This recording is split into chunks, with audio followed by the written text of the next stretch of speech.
مکہ مدینہ ہے، مدینہ ہے، مدینہ ہے۔ سامعین و ناظرین، ایک دن پہلے ہی اس بکلول دیوبندی مبارک مظاہری نے اپنے یوٹیوب چینل پر اس تھمبنیل کے ساتھ یہ ویڈیو اپلوڈ کی، جس کا کچھ حصہ آپ نے سن لیا ہے۔ اس ویڈیو میں دلبر شاہی نام کے ایک شاعر ہیں، انہوں نے ایک شعر پڑھا ہے جس کا ایک مصرع ہے، تیرا اجمیر ہی خواجہ میرا مکہ مدینہ ہے۔ اب اس پر اس بکلول دیوبندی نے کیا کچھ تبصرہ کیا ہے، آج کی اس ویڈیو میں اسے ہی سنیں گے اور پھر اس کا جواب، اور ساتھ ہی اس بکلول دیوبندی کو اس کے گھر کا راستہ بھی دکھائیں گے۔ تو چلیں ویڈیو شروع کرتے ہیں اور دیکھتے ہیں کہ اس ویڈیو میں اس مبارک مظاہری بکلول دیوبندی نے اپنی کون سی جہالت اجاگر کی ہے۔ باطل کا رد کریں گے ہم ہیں بریلی والے،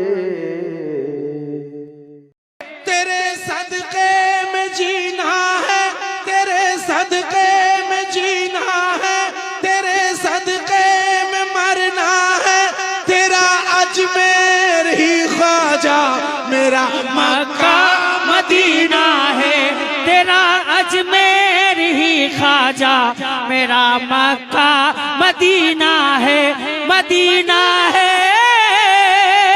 مدینہ ہے، مدینہ ہے، مدینہ ہے۔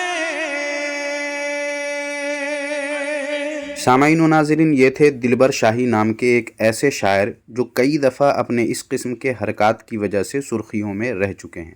کئی دفعہ انہوں نے معافی بھی مانگی ہے اور معتمد و معتبر علماء و شعرائے اہل سنت و جماعت میں ان کی کوئی حیثیت نہیں ہے، لہٰذا ان کی تائید و حمایت یا دفاع کی قطعی ضرورت نہیں ہے اور نہ ہی یہاں یہ مقصود ہے۔ لیکن ان کے پڑھے گئے مصرے پر یا شعر پر اعتراض کرنے کے لیے اس باطل مذہب دیوبندیت کا بکلول بچہ آیا ہے جس کے گھر میں اس قسم کی باتیں بھری پڑی ہیں۔ جی ہاں، اور وہ باتیں یا اشعار کہنے والے کوئی دلبر شاہی جیسے غیر معتبر اور اسٹیج پر نظر آنے والے لوگ نہیں ہیں، بلکہ اکابر علماء دیوبند میں شمار ہونے والے لوگوں کے ایسے اشعار اور ان کی باتیں ہیں۔ مگر چونکہ بے حیائی ان دیوبندیوں وہابیوں میں کوٹ کوٹ کر بھری جاتی ہے ان کے مدرسوں میں، اس لیے اپنے گھر کے گند اور غلاظتوں سے یہ دیوبندی وہابی کبوتر کی طرح آنکھیں بند کر لیتے ہیں، لیکن اپنے مخالف جماعت میں ایسا کچھ نہ بھی ہو پھر بھی اسے اپنے گھر کی غلاظت جیسا سمجھ کر بڑے زور شور سے اسے پھیلانا شروع کر دیتے ہیں اور لوگوں کو گمراہ کرنے کے لیے ایڑی چوٹی کا زور لگا دیتے ہیں۔ اس تعلق سے ثبوت وغیرہ ہم آگے پیش کریں گے۔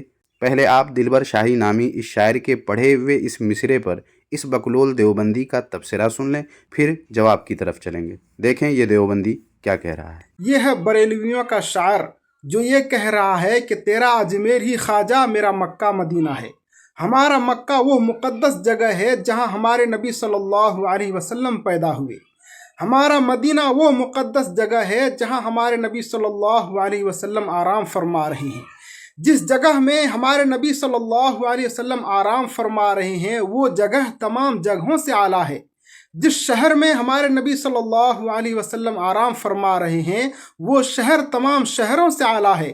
اور یہ جناب کہہ رہا ہے کہ تیرا اجمیر ہی خواجہ میرا مکہ مدینہ ہے۔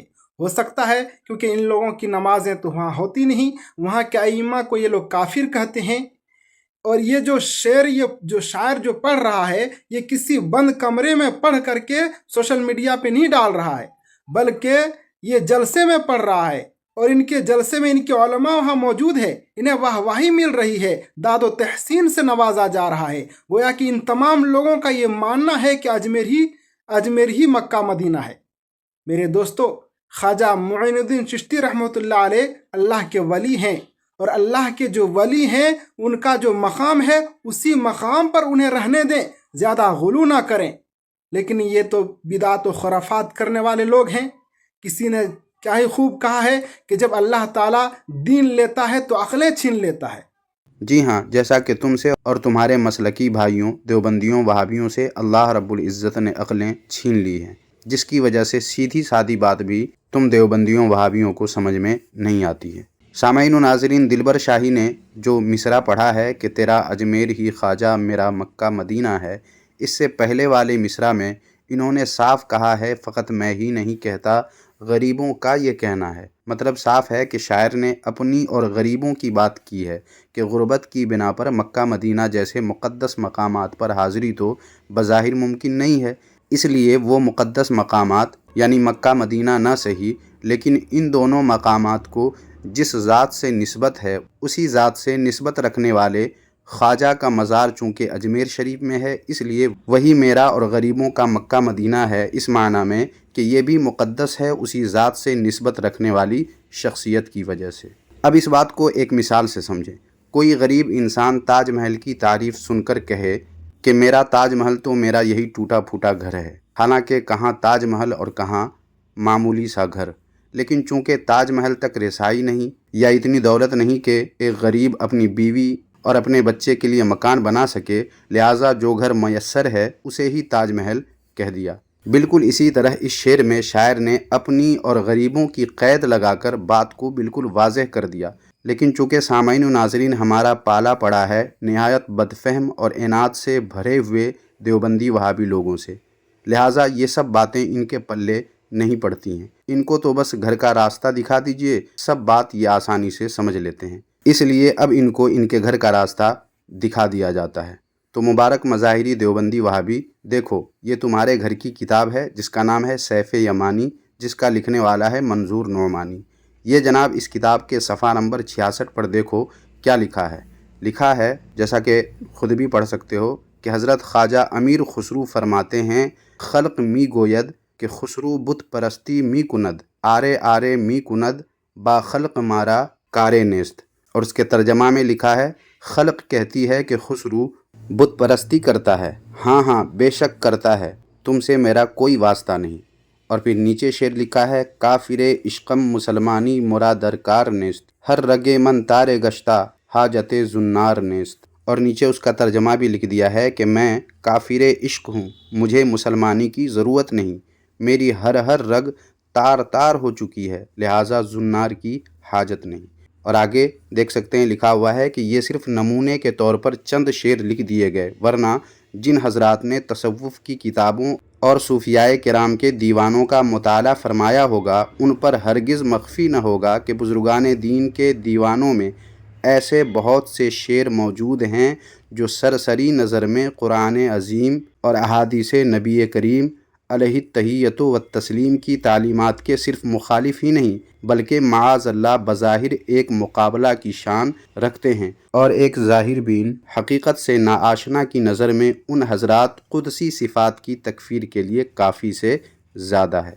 تو سامعین و ناظرین اس حوالے سے صاف ہو گیا کہ بزرگوں اور صوفیاء کرام کی کتابوں میں بہت سے ایسے شعر ہیں جو سرسری نظر میں قرآن عظیم اور احادیث نبی کریم صلی اللہ علیہ وآلہ وسلم کی تعلیمات کے خلاف نظر آتے ہیں، بلکہ ان سے مقابلہ کی شان رکھتے ہیں، جس پر ظاہر بین تکفیر کریں گے، یعنی اس پر کفر کا فتویٰ لگائیں گے۔ ایسے اشعار بھی صوفیاء کرام اور بزرگان دین کے اشعار ہوتے ہیں۔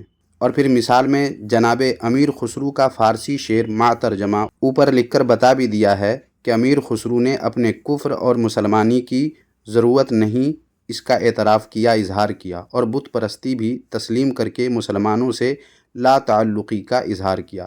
تو کیا جس امیر خسرو کے نام کے ساتھ منظور نعمانی دیوبندی نے رحمۃ اللہ علیہ لکھا ہے اسے مبارک مظاہری کافر کہے گا یا ٹک ٹک دیدم دم نکشیدم بن جائے گا؟ مبارک مظاہری بقلول دیوبندی، منہ اٹھا کر کچھ بھی بک دینے سے نہیں ہوتا ہے بلکہ گھر کی خبر بھی رکھنی ہوتی ہے تاکہ دیوبندیت کی مٹی مزید پلید نہ ہو۔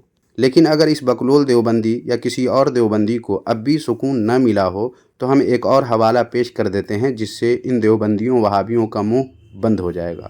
یہ دیکھیں کتاب جس کا نام ہے تاریخ مشائخ چشت، یہ کتاب ہے زکریا کاندھلوی کی لکھی ہوئی۔ اس کے صفحہ نمبر 235 پر دیکھیں کیا لکھا ہوا ہے۔ لکھا ہے جیسا کہ آپ خود بھی پڑھ سکتے ہیں، اعلیٰ حضرت اقدس، صرف اعلیٰ حضرت نہیں، اعلیٰ حضرت اقدس حاجی امداد اللہ صاحب نے مندرجہ ذیل چند اشعار کا کتبہ نصب کرایا تھا جو اب بھی وہاں موجود ہے، اور ان اشعار میں دیکھیں ایک شعر کیا ہے۔ لکھا ہے، جس کو ہووے شوق دیدار خدا، ان کے مرقد کی زیارت کو وہ جا، یعنی جس کو اللہ تعالیٰ کو دیکھنے کی خواہش ہو، شوق پیدا ہو، وہ کہاں جائے؟ وہ دیوبندیوں کے اعلیٰ حضرت کے پیر صاحب کے مرقد یعنی قبر کی زیارت کو چلے جائے۔ اس سے کیا ہوگا؟ دیکھیں اگلے ہی صفحے پر یعنی صفحہ نمبر 236 پر لکھا ہوا ہے، دیکھتے ہی اس کے مجھ کو ہے یقین۔ کس کو دیکھتے ہی؟ قبر کو دیکھتے ہی اس کے مجھ کو ہے یقین، اس کو ہو دیدار رب العالمین۔ یعنی کسی کو اللہ رب العزت کے دیدار کا شوق پیدا ہو، اسے کہیں اور جانے کی ضرورت نہیں ہے، بلکہ وہ دیوبندیوں کے اعلیٰ حضرت کے پیر صاحب کی قبر پر چلے جائے۔ وہاں اس قبر کو دیکھتے ہی کیا ہوگا؟ اللہ رب العزت کا دیدار ہو جائے گا۔ تو سامعین و ناظرین، اس کا صاف مطلب یہ ہوا کہ دیوبندیوں کے اعلیٰ حضرت کے پیر صاحب کی قبر دیوبندیوں کا خدا ہے۔ اب اس پر کیا کہو گے بکلول دیوبندی؟ اس پر بھی ایک ویڈیو بنا کر دکھاؤ۔